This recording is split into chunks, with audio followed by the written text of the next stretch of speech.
तो Abraham accords, क्या ये एक ऐतिहासिक शांति पहल थी या बस एक राजनीतिक चाल? चलिए समझते हैं।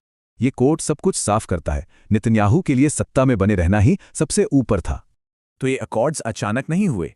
इन्हें समझने के लिए उस दौर के हालात को देखना होगा। दशकों से इजराइल फिलिस्तीन संघर्ष की वजह से शांति के सारे रास्ते बंद थे। कोई उम्मीद नहीं बची थी। लेकिन पर्दे के पीछे एक साझा डर दुश्मनों को दोस्त बना रहा था, और वो डर था ईरान। समझौतों से बहुत पहले ही खुफिया जानकारी और सुरक्षा सहयोग गुपचुप तरीके से चल रहा था। और इस पूरे बदलाव के सेंटर में थे इजराइल के सबसे लंबे समय तक प्राइम मिनिस्टर बेंजामिन बीबी नेतन्याहू।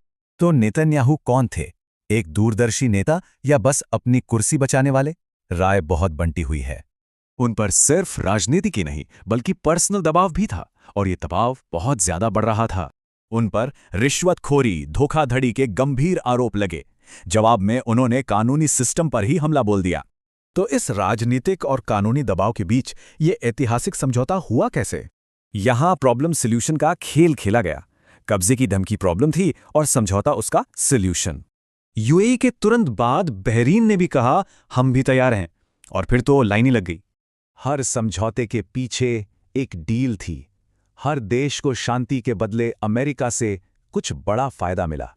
सितंबर 2020 में व्हाइट हाउस में साइन तो हो गए, पर इनका असर काफी विवादों में रहा। ये रकम दिखाती है कि एक साल में इजराइल ने अकॉर्ड्स वाले देशों को कितने हथियार बेचे। इससे व्यापार, निवेश और टेक्नोलॉजी के नए रास्ते खुले। एक नया रणनीतिक सहयोग शुरू हुआ। सरकारें जश्न मना रही थीं, लेकिन आम लोगों में गुस्सा था। उन्हें लगा ये फिलिस्तीनियों से धोखा है। आलोचना यही थी कि इन समझौतों ने फिलिस्तीन के मुद्दे को पूरी तरह नजरअंदाज कर दिया। तो आखिर इन अकॉर्ड्स और इसके पीछे के नेता की विरासत क्या है? इसमें कोई शक नहीं कि अकॉर्ड्स ने मिडिल ईस्ट के समीकरण बदल दिए। साझा हितों पर नई दोस्ती बनी, लेकिन ये सौदे नेतन्याहू और ट्रंप जैसे नेताओं के राजनीतिक फायदे से भी सीधे तौर पर जुड़े थे। तो सवाल यही है, क्या ये स्थायी शांति की नींव है या एक नाजुक सौदा जो कभी भी टूट सकता है?